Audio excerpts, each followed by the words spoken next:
Bismillahirrahmanirrahim. Alhamdulillah Rabbil Alameen. Akibatun lil mustaqim. Wala rahwana ila ala dalimin.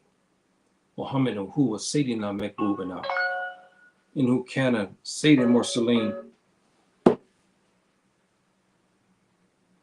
Wa, my dear brothers and sisters, today I will embark on something that is very troublesome. And again, trying to coordinate with my Facebook here.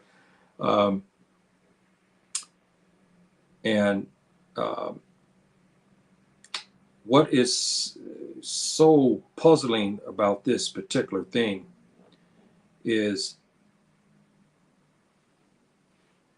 excuse me, my dear brothers and sisters, please bear with me here for a minute. I'm trying to, they won't let me change I don't understand how they do this, but anyway, they got me locked out in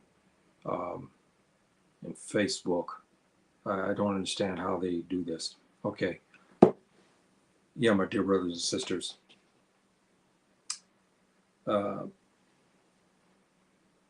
The surrendering of a Muslim to the disbelievers is a very, very serious matter for the Muslim who is turned over unjustly and for the Muslim who does it.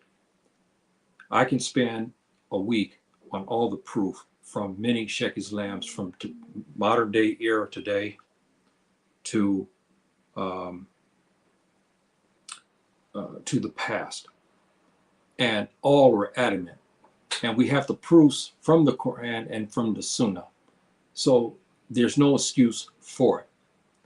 And I have to talk about it, dear brothers and sisters, because part of Muslim Aku Muslim is, as I told you before, is about Tawheed.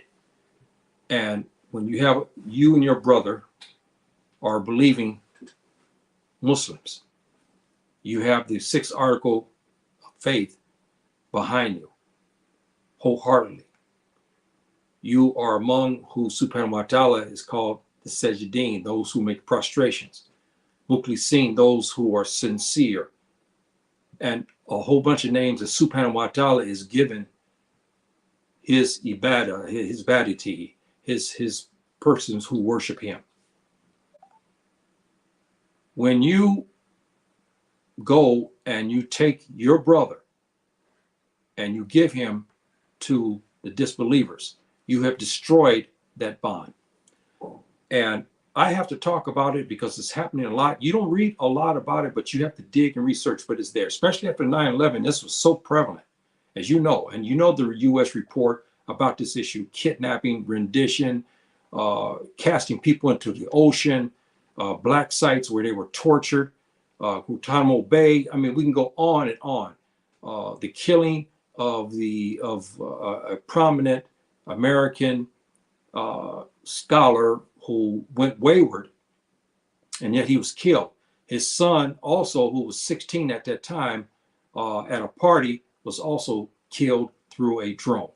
So we have been mercifulness in the killing, especially the Muslims, and they find artful ways to do it. And the best way I can describe this as it is tempestuous arts. And this falls along in the lines of some of the other things I've talked about before. But it's a serious matter, brothers and sisters, a very serious matter. And you don't get this, but there's movies out, and you go to the Guardian, I think in Britain, they have articles about that. You'd be surprised what our U.S. government has done to Muslims around the world. You'll be shocked what you find out, and who authorized presidents from all the way from the first Bush, the second Bush, even Obama. President Obama authorized things that he knows better that shouldn't have been authorized, but he did. And so the Muslim Aku Muslim is not something to play with. And you can lose your religion behind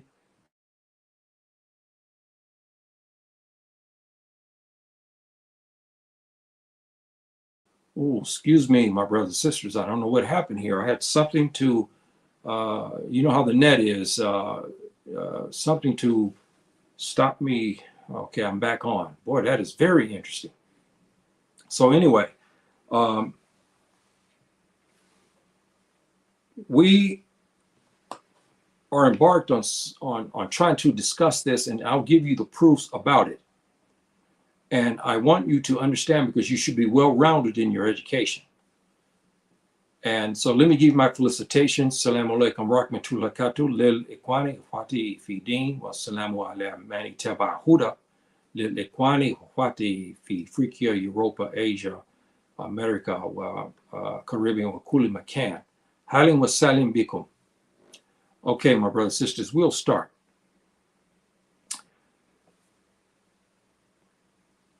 Here we have a topic, and I'm putting this in the Arabic language for our brothers who may not understand English very well, and they may want to kind of understand the gist of what I'm going at.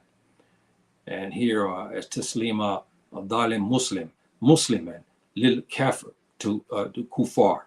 ليس هناك حياة في القرآن الكريم أو في سنة النبي عليه الصلاة والسلام أن تسعيد هذه جريمة. Here I'm talking about surrendering the Muslim, and there's no verses in the Quran or in the Sunnah that supports this crime. This is what I talked about here. And the unjust Muslim surrenders a Muslim to the infidels. There are no verses in the Quran or Kareem that supports this crime, again, as I explained to you in English. There are two ways of life that we have to understand as Muslims.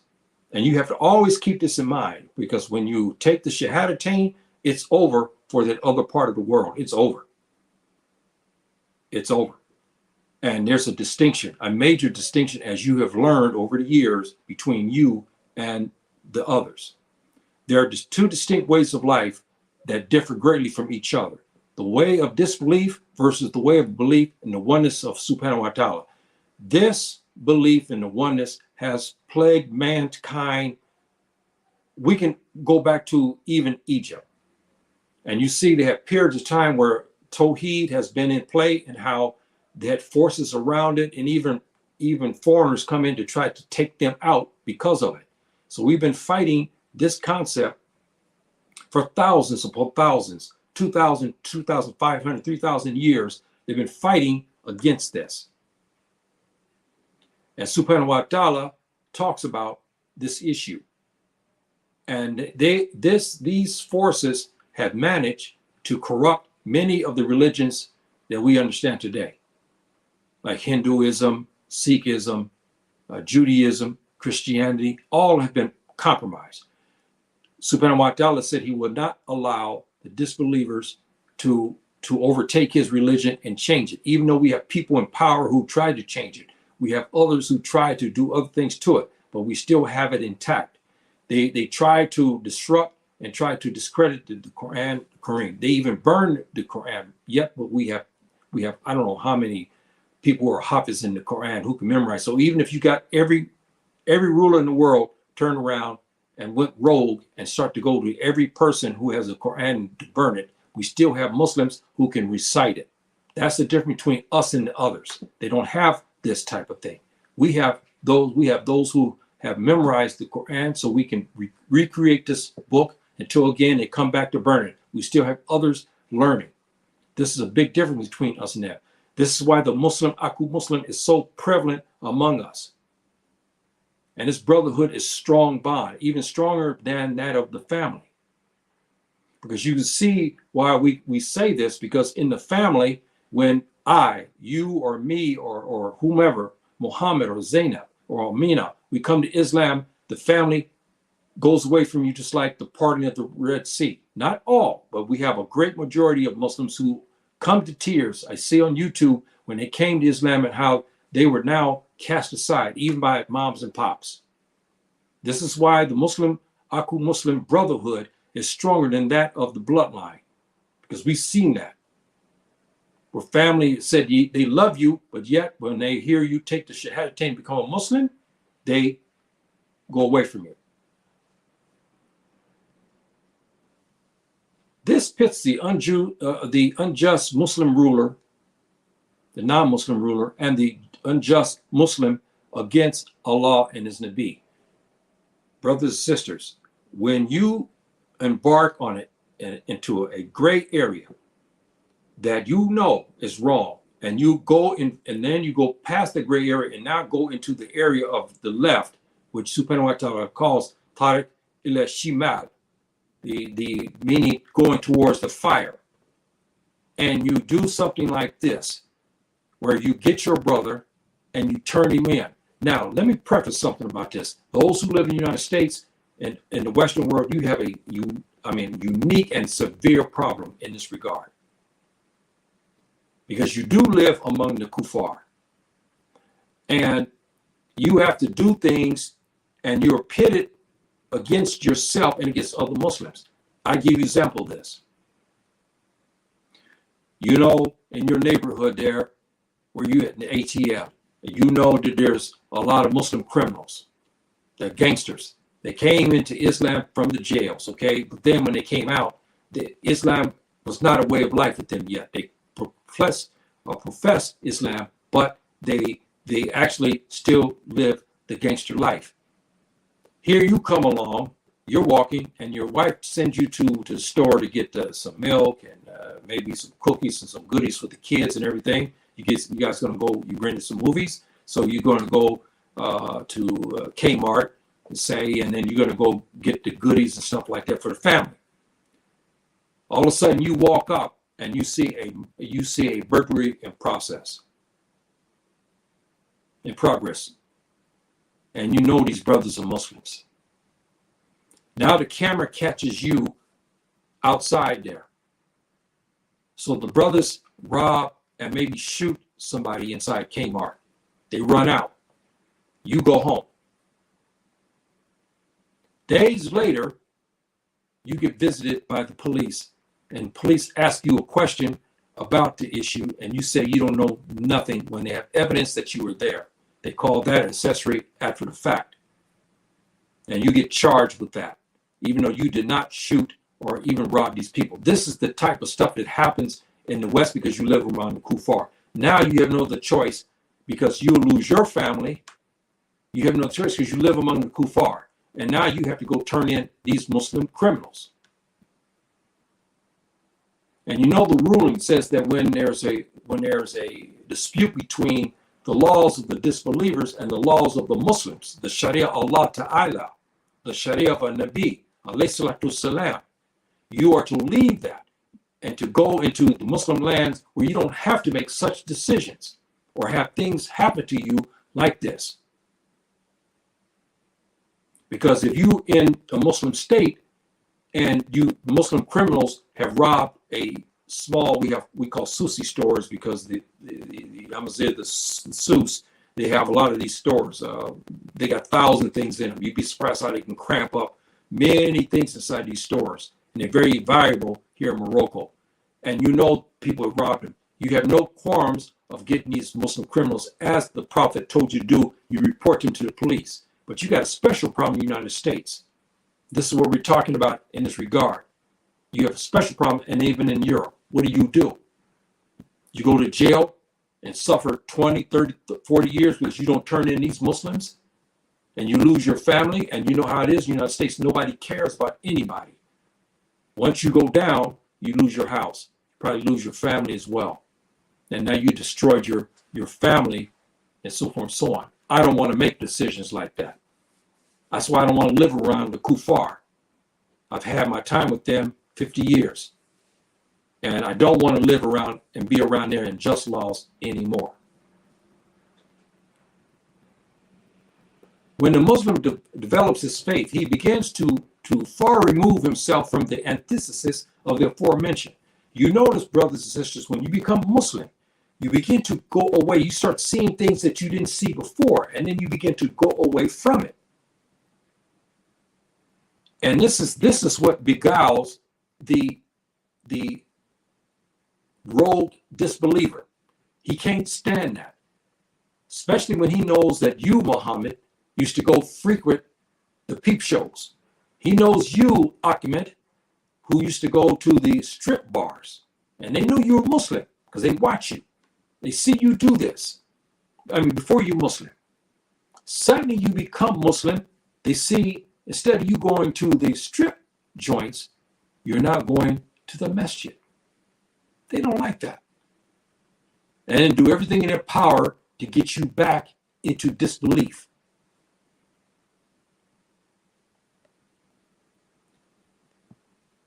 So surrendering a Muslim to the impetuous arts of the disbelievers is done to remove you from your faith and to destroy and humiliate him in the process. Brothers, you think about this. I don't care what disbelieving government it is. They have no like, no love for the Muslim. And when they get them in custody, it's an ordeal. As you know what they said in Guantanamo Bay. You know those who've escaped or got out from the black sites. You know what they've done to many in jails inside the United States. And they reported this over and over and over again. Making Muslims perform homosexual acts on one another. Stripping Muslims and having them to lay on top of one another. And they take pictures of them. Stripping Muslims, and then the disbelievers will come to urinate on them.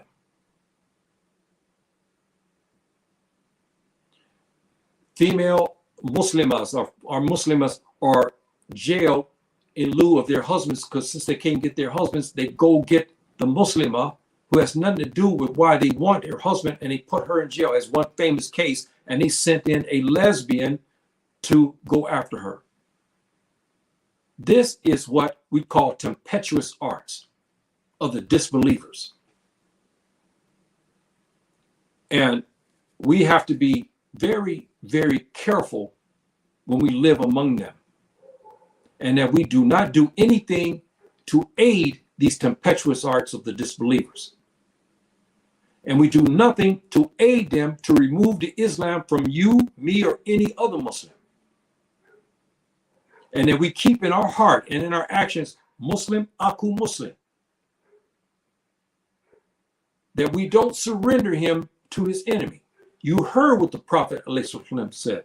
You protect your brother. You don't surrender him to his enemy, to an oppressor. You do not do this, brothers and sisters. You don't do this. You stay away from that. Many scholars concur the unjust Muslim who engages in this disbelief has made apostasy in the religion, especially the older, in the prior eras. Some of our greatest Sheikh Islams weighed in on this issue, and they say it's a form of ridda. Ridda means apostasy in the religion. Ridda and deen is what we call this. Ridda and deen in Arabic language. Here you made apostasy from your action. Not that you uttered apostasy, that you talked against subhanahu wa ta'ala, but you made actions against subhanahu wa ta'ala and the Prophet ﷺ. And the 6 articles of faith, you have violated some of those principles. And when you go and take another Muslim and you take his religion from him by force, then you have a problem. So this, as I explained, not from his words, but from his actions. By forcibly removing from his brother his faith. You say, well, Yahya, wait a minute here now. I go turn in, I'm a ruler, or I'm working in some agency, and I go get you, and I decide to turn you over to the disbelievers. How did I remove you from your faith? What do you think that the disbelievers are going to do? They're going to be trying to force you to eat pork. They're going to be doing other things to you to force you into disbelief. You do not put your brother in any situation. You go by what the Prophet ﷺ has said and what subhanahu wa ta'ala has said. Subhanahu wa ta'ala doesn't like the disbelievers. He doesn't like them. And he's mentioned that in the Quran. There's so many ayats in the Quran. I could have listed, there's about 20, almost 30. Subhanahu wa ta'ala doesn't like this situation, brothers and sisters. He doesn't like it. That's why I'm talking about it. You don't hear many of our scholars talk about this. You have to dig deep. But there's much literature written about this. But it's in the Arabic language, in Quranic Arabic. But there's many that have talked about this issue, especially after 9/11. It's a serious, serious issue, brothers and sisters. Very serious. Oh, excuse me. Let me check here. Salam alaikum, my dear brother Abodi. So we look at this now. I'm painting a picture for you. The seriousness of the Muslim Aku Muslim. And you break that bond. It's a serious matter, brothers and sisters. Very serious.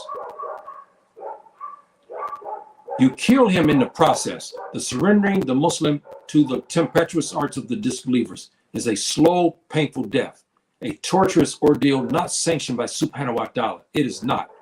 When you get him, you torture him. They get him and they put him in situations where it is absolutely disgusting. You kill him by other means. You force him to eat pork.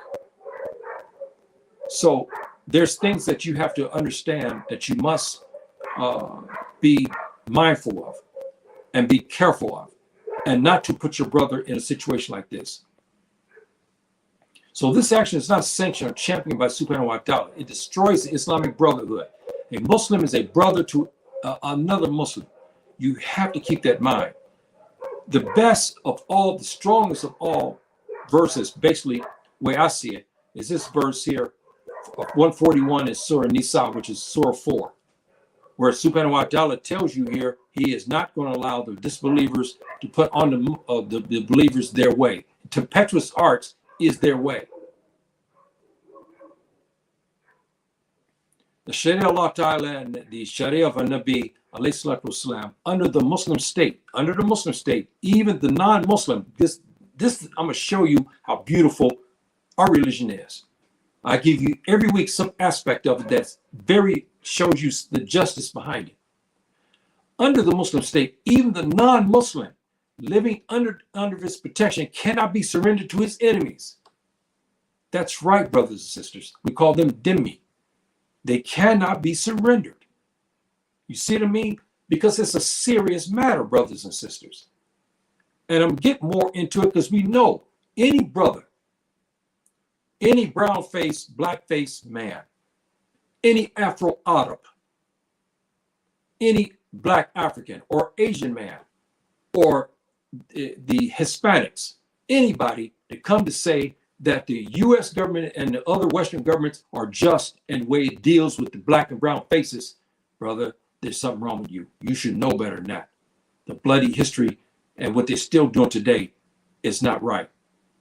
And you have to understand that. And this here goes to show you that you cannot trust them.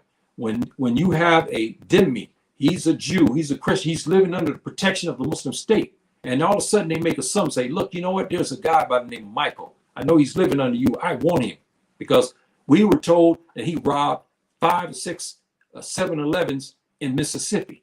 We want him. Then you go to do exactly what they tell you to do. And then you find out later it was a lie.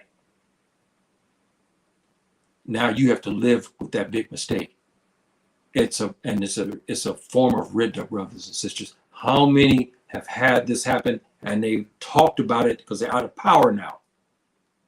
One of the cases, and it's not off topic, what happened in Pakistan, I don't even want to mention this ruler's name. But the foolishness behind, he was in power there. Then when they ran him out, he left to go into exile. He went to UAE. He left UAE because again, he seeked power. And you know that Subhanahu wa Ta'ala tells you, you never seek power. Power comes to you naturally. Yes, you get it, but you never seek it. He wanted to go back to it. He got back to Pakistan. They charged him with this crime of what? Sedition, because he was turning Muslims over to the British and the Americans, his own Pakistani brothers and sister Muslims. He was turning them over to them.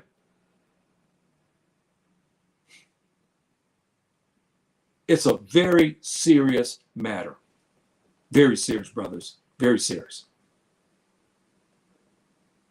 Known as under the Sharia's dhimmi, as I told you, the reasoning behind this manifests itself many times.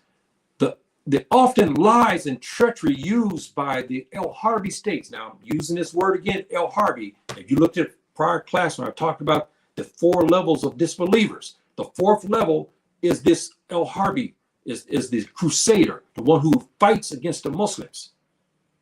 It's them who have a hard on, basically, for the Muslims, who want Muslims turned over to them because they don't like them, or they said that they are terrorists, or they said they advocated the harm to the United States. So they go to the Muslim government and say, look, you turn in Yahya, you turn in Ahmed, you go after Muhammad, you go after Idris, you return them to us. This is what we're talking about in this situation. And the El Harbi states, in order to get the Muslim or non-Muslim into their custody, they want to get them, and then it goes from there. Now, we'll go into some parts of the Sharia. I think I mentioned it here in my notes about this issue, because I want you, because one of these days I'm going to get, inshallah ta'ala, because there's a lot of subject, because I want to go to the basics. I want to get down to the basics to help the brothers to bring them up to speed. Because like I told you before, you come into Islam and then you jump into the hard issues and you don't even know the basics, how to pray correctly or make wudu, or you don't know what to do in certain circumstances that are very fundamentals. You don't understand the Prophet ﷺ and his rulings. These are basic fundamentals. You don't understand the 6 articles of faith. You don't understand that. This is basic. This is why I'm covering that, to bring us all up to speed. The Nabi ﷺ saw this problem, and he took action for future Islamic generations. That's why he said you don't surrender your Muslim brother to the kafir, to his enemy, or to an oppressor. So we have a guide used and an edict not to trust and hand over anyone to them. How many times we've seen this manifested, brothers and sisters? How many times? How many times we have brothers today, Afro-Arabs and Black Africans in America, in jail over a lie? Huh? How many? And they come to Muslim states and they say, oh man, Yahya, he did this. When in fact, it's not the case. Or Muhammad did this. Or Muhammad robbed a store in 1977. Or the Me Too generation that we have out there prevalent now, claim Ahmed came on a vacation over there. He was there 3 weeks and he groped a girl in McDonald's when it was a lie. You see what I'm talking about? They will lie on us, and they will lie on you because you have black and brown face, you're melanated, and this is their way of life to do this to you. And we have to be frank and honest about that. We're not talking about every single Tubab or even Tubab black folk. We're not talking about them. We're not talking about those who don't fight the Muslims. We're talking about those in power who sow the seeds and who practice the tempestuous arts on the rest of us. That's who I'm talking about here. I'm not talking about the common Tubab or the common Afro-Arab, Afro-American there in the United States. We're not talking about them. We're talking about those who are in power, who have ran with the 9/11 saga and have killed relentlessly, even as we speak now. We're talking about them. The tafsir, a number of verses in the Quran, delineate Allah subhanahu wa ta'ala's distrust with rogue and treacherous non-Muslim states who are frequent combatants with Muslims. That's why we call him El Harbi. Harbi is a person who fights, okay?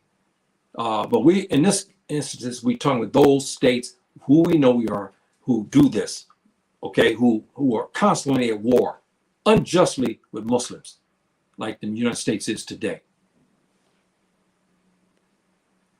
Again, breaking the natural bond between Muslims when we hand over our brother to them, only to learn that later that they were lied to, or their brother disappeared without a trace. We have lawsuits. You go to Vice TV, they talk about these cases like this. The Guardian talks about these cases. There's other ones. They have rendition, and one of the renditions was to get them in an airplane and drop them in the Atlantic Ocean. Yes, our government did that. It's been reported. And there's a lot of literature, even in the United States, on rendition, how ruthless and tempestuous it is. And many, in the last couple of years now, we have many of the intelligence agencies who have been taken to task, indicted in European countries for kidnapping the wrong Muslim. And they didn't care. Even though they got the wrong Muslim, they decided, hey, he's a Muslim, I'm going to exact on him because I can't find the other one. I can't find Muhammad, so I'm going to get Yahya and I'm going to do him in. And they have done that, and they've been indicted. Italy done this a couple of years ago, and some others. I can't recall all the cases, but I know the Italy case in particular, where they unjustly got a Muslim and they violated him, brothers and sisters.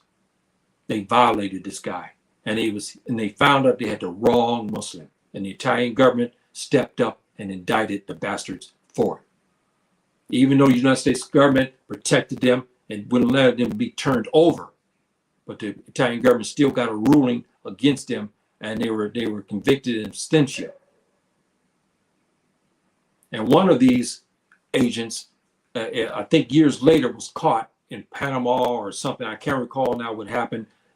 I can't recall. I shouldn't even mention because I can't call all the details on what happened to him. But they were indicted for this. It's a sad epitaph, brothers and sisters. It's a sad epitaph. This is the proven way of non-Muslim states generally. This is why all ulama from every era uses Surah 4:41 as proof, not to surrender Muslim to them, and Surah 60 also, verse 10. This goes for the Muslim woman, because maybe some sisters say, well, you only talking about the men. No, we cannot surrender a sister either. This goes way back during the time of the Prophet, ﷺ, when the sisters left Mecca to come into the Medina, who was Yathrib at the time. The Quraysh, who were empowering the outer tribes, said, no, we want our women back. These women had converted to Islam. The Prophet ﷺ had this verse revealed, and the Muslims went with this: you cannot turn over a believing woman to a disbeliever. This is in writing. Surah 60, verse 10. So this covers the sister as well. You can't get a believing sister and you hand her over to disbelievers. You cannot, brothers, cannot do it. Cannot do it. So the Muslim who surrenders his brother is now an oppressor. He is. He has taken the enemy as friend and protector. He is guilty of unjust aggression upon his brother. Yes, he is. Everything that happens to him because he was under your care and you turned him over, now you are charged with that as well in the hereafter. What the Harbi does to his Muslim brother by the way of harm, injustice, aggression, assault, disappearance, and murder, the rogue Muslim shares in this crime, as in Surah 4, verses 44 to 47 is proof. Remember those things what Subhanahu wa Ta'ala said? He chided the Muslims, Jews, and Christians. He says, you don't rule by his law, then you are a disbeliever, then you are wayward, and I forgot the translation of them, but anyway, there's three, and it basically literally almost casts you out. But many scholars differ about the tasfir of this, but it's a serious matter because you use rulings from yourself or from other things to go to use against other Muslims. These are some of the proofs you can check out on your own. Here we have the objection and the reply coming from these three verses. Allah subhanahu wa ta'ala didn't authorize this action. He commanded the Jews, Christians, and Muslims to use rulings that Allah has revealed. He gave the Jews the Torah. The halakha is the Sharia of their Torah. He gave them that, and the Jews and the Christians are supposed to follow that. And we know today the Jews and Christians have vacated that, as the Muslims have vacated in most of the states today, the Sharia law. They've vacated it. Assalamu alaikum, my dear sister Abina. So now we got a picture, brothers and sisters, of the seriousness of the fundamental belief of Muslim akhu Muslim. You love your brother, you protect your brother, you protect your sister as well. And you don't do anything to hurt them.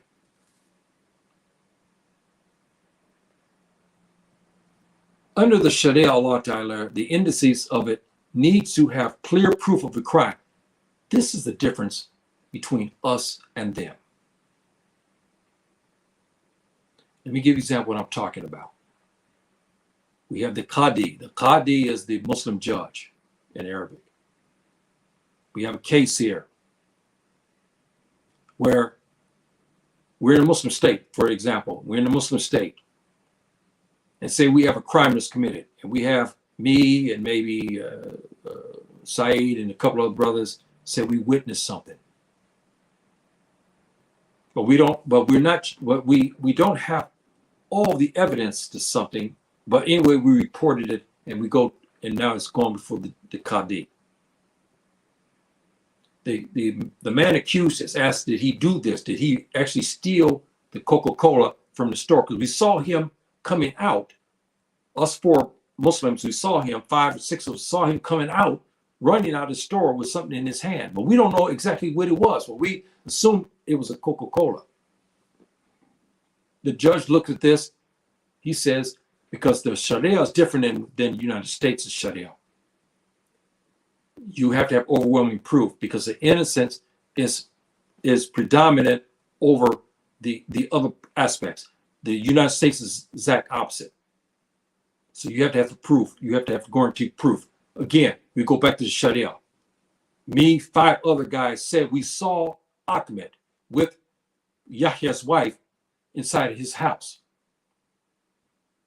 And we thought we saw them have sexual thought. The Qadi looked at it and said, do you see the actual act? No, we didn't. But we saw him coming out. We saw her coming out. We saw her with a towel wrapped on like she came out of the shower. That's not good enough under our Sharia. You cannot use that. You got to have proof, brothers and sisters, that the act was consummated. Now, let's go back to this situation we're talking about now when we turn over to Muslim. We got a rogue Harbi government send their representatives over to the Qadi or to the foreign minister or whatever and say, look, this guy did this. The judge gets the case. The judge has no evidence from a credible witness except from the Tubab or from his representatives that Ahmed actually did those crimes. And he fabricate. We know how they fabricate things. The Qadi should say, I cannot turn him over because of these particular rules and laws under the Sharia Allah Ta'ala. But unfortunately, we have many judges today are totally ignorant of the Sharia. I hate to say that, brothers and sisters, but this is a true fact. We have many who are ignorant of the Sharia Allah Ta'ala, except maybe family law, some other things like that. But when it gets down to issues of fiqh and stuff like this, many of them ignorant. They have not been trained for that. And this is in Muslim states. This is happening a lot of places. Here, we have to be very careful with this situation. You want to become a judge, an Islamic judge. You want to become a Muslim judge.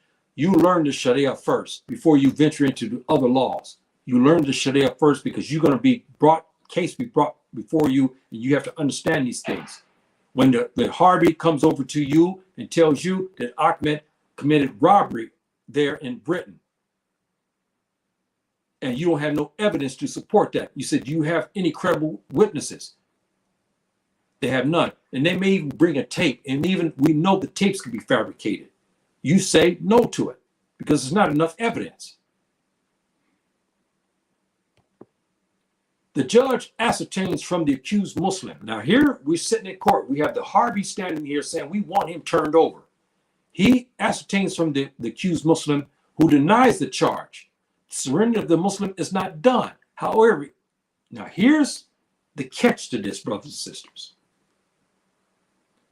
Say he's an American citizen. Say he's American. He decides he wants to go back to the United States and fight these charges because he has family there. This is ill-advised because you look at the scholars will all tell you, you don't put yourself in peril. But say this Muslim is adamant. He's adamant. He says, I want to return so that way I can face these charges and get myself cleared. He says this.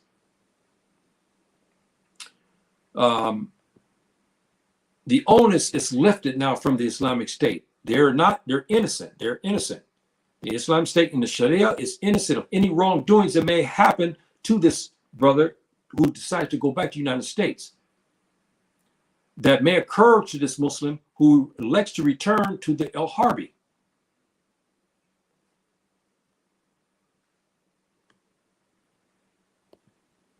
The Qadi asked him 3 times to assure that he's Ahmed, are you sure you want to go? Yes.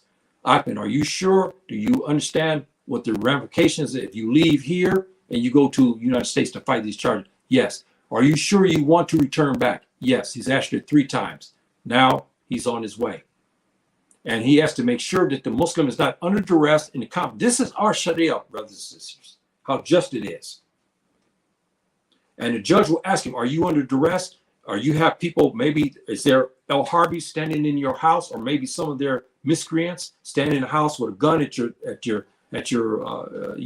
wife and your children's head? Are you under duress? And you answer no to this. If you answer yes, then they want to know what's going on. But they have to ask you to see if you're under duress. The rightful judge uses Surah 8, verses 73 to discern the way of the disbelievers. Again, I'm giving you more proof. Because in there, Subhanahu wa Ta'ala has them. He said he understands Subhanahu wa Ta'ala's disdain for disbelievers. The good Muslim Qadi understands the disdain, Allah's disdain, Subhanahu wa Ta'ala's disdain for disbelievers. Uses Surah 66 and 9 in his recourse as well. He also uses Surah 48, verse 29. This is the good Muslim judge because he goes revisit back this issue about the El Harbi coming to the Muslim state, demanding Muslims to turn Muslims over to them. Part of the tafsir for this last part of it is about the Muslim in itself, that he is not humiliated in front of disbelievers, that they will use this malfeasance. And here's the part: they want to humiliate the Muslim when they get him, and they will use the malfeasance of the judge or ruler against him. Here's Muhammad; he's been turned over. Well, now when he's in their custody, they talk bad about the judges. Because even the United States, as rogue as it is, they don't turn the Tubab over to any Muslim state. They will laugh at them. If any Muslim state goes to them and say, you know what, there's Larry, Joe, and this what they did to a couple of sisters here in Al-Maghrib or Egypt or something like that, we will demand that they turn them over. They'll laugh at us. They'll laugh at us. And say, "Huh, you think I'm going to turn you over to your government?" It's not going to happen. They don't turn them over. And how many Americans and others commit crimes in Muslim states and they leave out? They're not returned. So why in the hell are we returning our people to them when they won't return their people over? And there's evidence. We have credible witnesses that the crime was committed. We have a girl who's pregnant. And so forth. And DA can be administered very easily. We have witnesses to this fact. I'm talking about this because this is a serious problem, because we have foreigners come over and they get young impressionable girls who are very poor, and they it's a sad situation. You can understand, we're all adults there. You can understand they stay with these guys 2 or 3 weeks and they promise the world and then they leave them. And then many of them are, ravished and so forth and so on. So they don't turn those guys over. The aim of the El Harbi is to make every Muslim in crisis caused by them or by their hired miscreants. The munafiqeen, the hypocrites, they're in the Muslim states, do the bidding for the El Harbi. And they want to make the Muslim in crisis. They want to cause him humiliation and trials and tribulations because he's a Muslim. Break up the brotherhood among them. This is the guise of them because they have broken up everything else except the Muslim brotherhood. Drive the Muslim from faith to disbelief by their hands. They want you out as a Muslim by their own hands. They want to make sure that you leave Islam by their own hands. They don't want you doing it on your own. They want to do it and say they want to take credit for it. Surrendering a Muslim in their hands assures this humiliation, one Muslim at a time. This is the model. They want to take as many Muslims they can and put them in jail or kill them or whatever the situation may be. Then they can mock Islam. We talk about this in the Quran. Subhanahu wa ta'ala talks about this, how they mock. They play psychological games with the humiliated Muslim. Ask him, why are you Muslim when your own brothers turn you over? This is the thing that they will talk to them about, again, to get you to think and for you to become apostated. So the ruler judge who hands over the Muslim has humiliated himself. He has, before Subhanahu wa ta'ala, in front of the El Harbi, and he has garnered the wrath of Subhanahu wa ta'ala as well. He has violated the sanctity of the Muslim Aku Muslim. This is true, brothers and sisters. Anybody who turns over, he has humiliated himself. Because when the other Muslims find out that this has happened, they go after. They can't, maybe because they don't have no power, but these people are humiliated in the society because they ask the question, how can you do that? The proof of Surah, there's many verses here. Surah 5, again, is the Surah Hakimiyya, the governance, the Sharia. Talks about these issues. Here, Subhanahu wa ta'ala warns us, especially in the last verse here I gave you, he warns us about the unsteadfastness about his rulings and resorting to evil rulings. The disbelievers know the halakha of the Torah, the Sharia of the Torah, and they violated that anyway and used their own rulings. Subhanahu wa ta'ala talks about that. See, so this is what we have here. So, brothers, in a nutshell, again, this is another part of the fundamentals. Fundamentals, again, is about this. And we can't put everything on the El Harbi because we have our own people who are in cahoots. I give you an example of how this is. It's the same thing as what happened to our ancestors. They could not perpetrate the crimes against us in slavery without the help of another black face. The El Harbi cannot do what he's doing without the help of a Muslim face to assist them in this dirty deed. So, especially here in Africa today, we still are giving away our sons, mainly, and some daughters, back to the disbelievers. We're still sending our people out of here. We have not stopped this, and it's a tempestuous art. We have not stopped this. And so, in a nutshell, brothers and sisters, Muslim Aku Muslim is a serious matter. It's part of Tawheed, and it's part of the 6 articles of faith. If you believe in the 6th article of faith, you cannot do this. You cannot hand over your brother. And again, you brothers and sisters living in the West, when you're faced with issues like this, you're in a tough spot here, because you're living among the disbelievers, and you have to do something that may garner the wrath of Subhanahu wa ta'ala because that you've turned in a Muslim. Now, situations where you have vicious crimes, where you have Muslim gangsters shooting up the area, that's a different situation. But inside the United States, I know you have Muslim imams and others who don't like certain parts of the Muslims who, as I explained many times, the Salafi and so forth and so on. and they'll turn them into the police and make a report against them when they did not fire a shot. They didn't threaten anybody. They did not commit any crime, and you turn them in under some terrorism law, and you say, I heard him say this. Well, I know he's part of this. I know he has relatives in Palestine. I know this. I know he's part of Afghanistan. I know he's part of this Jamaat Islamiyah, and so forth and so on. You turn him in. We know this is happening in the West a lot. Not only the imams, not all imams, but many imams are doing this, but many of the common Muslim folk, they see a strong Muslim, they turn them in.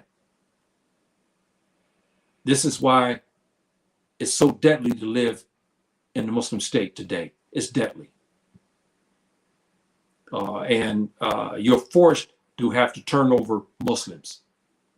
And when you're trapped where you now say, look, you saw this crime, you either tell us, we're going to charge you with this same crime that was committed that you witnessed.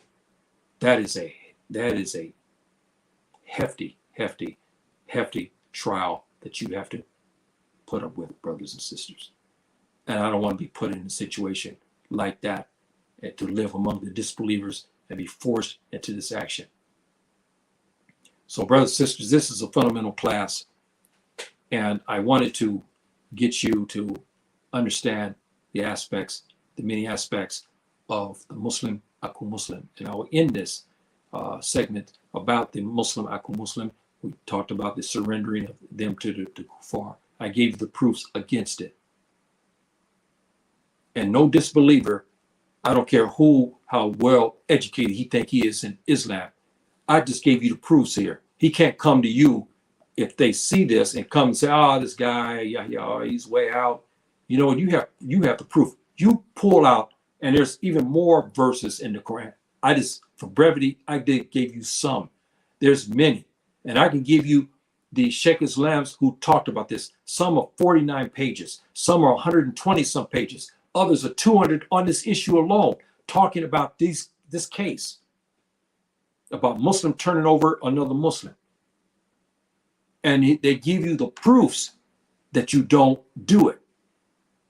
So let the El Harbi come and say that, no, this is not true. You're a Muslim, you can turn them over, there's no problem.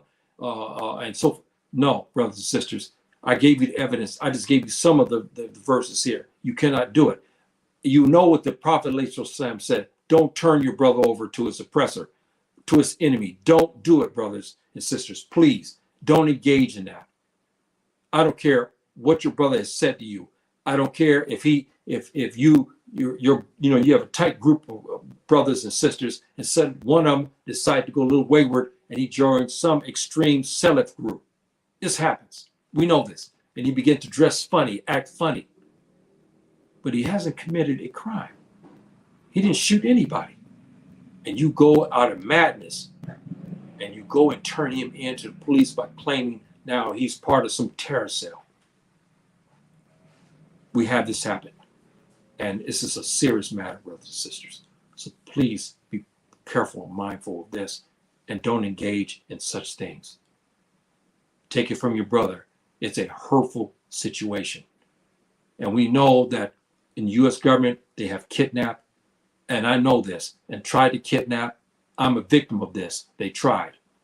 There's a brother in Syria, I talked about him before, where they used drones and they tried to kill him. He went before the U.S. government. This to show you how rogue it is. He had to prove. They official from the embassy there in Syria came to him. Anybody wants the information? I can give you the article and I can give you the court case. And they told him, we could take you out. He has not fired a shot, brothers and sisters. He's not part of no vicious Mujahideen group who's bombing and killing, or terrorist group as they want to call them. He's not a Muslim criminal. Okay, he's none of that. He didn't advocate the overthrow of the U.S. government. It's funny, isn't it? If you're white and you're Tuba, you can advocate the overthrow of the U.S. government. But if you're black, you cannot. He didn't do any of this. But he's living in a basically quote unquote Tuba Arab state. And he's married to a Syrian woman for many, many years. and they almost got him. He filed a case, and he found out he was on a kill list. Our government has what is called a kill list.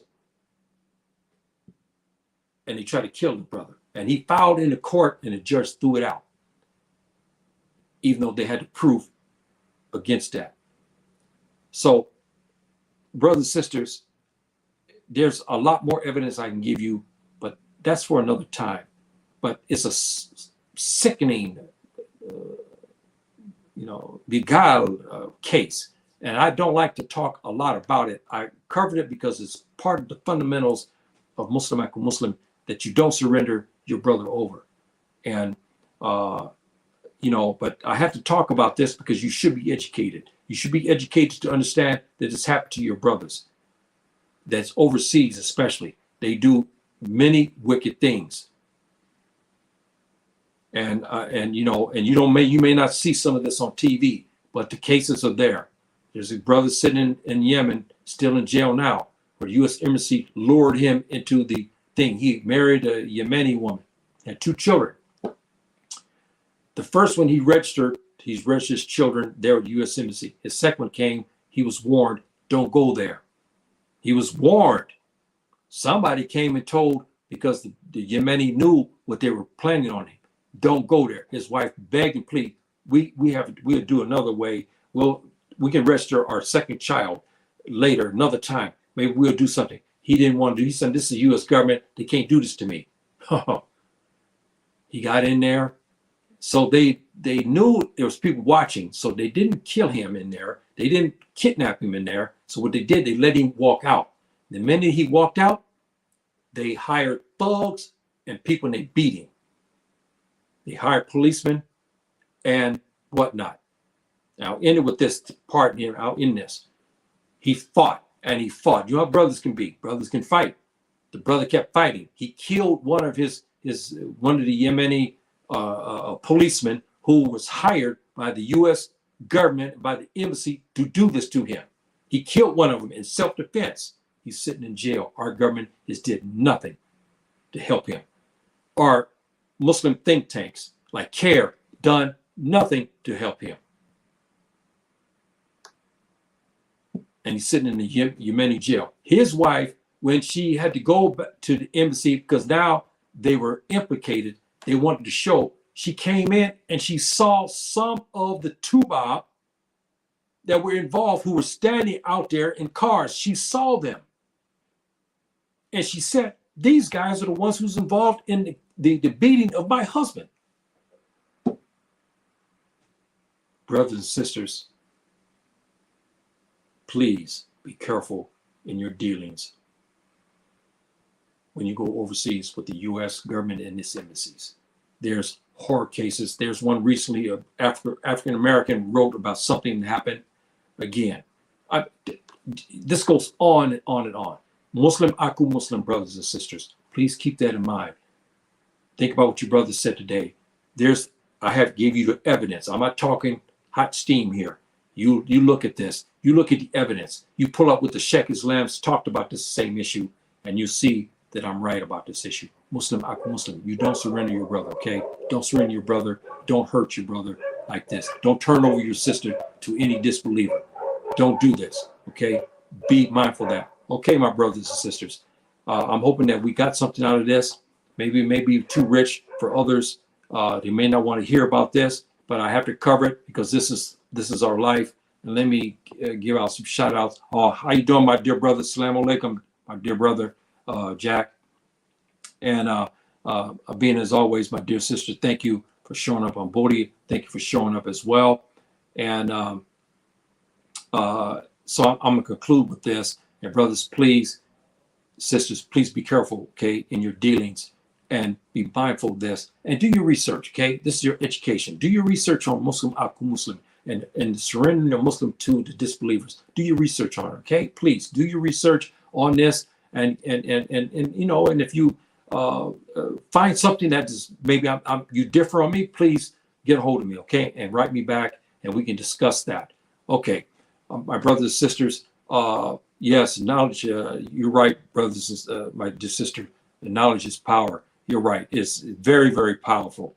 And You know, this is a beautiful thing. Salam alaikum, my dear brother Fahmi Ali. And, you know, this is a very dreadful discussion that I had to have. But brothers and sisters, it has to be talked about. Assalamu alaikum wa rahmatullahi wa barakatuh. Wa alaikum salam wa rahmatullahi wa barakatuh, my dear brother Jack. And please, my brothers and sisters, I can't be more forceful in this talk. Please be mindful. Please be careful of this. And don't do anything that'll hurt your Islam and hurt your brother. Okay? So I'll end it here with the beautiful words of Jinnah. Assalamu alaikum. Rahmatullahi wa barakatuh.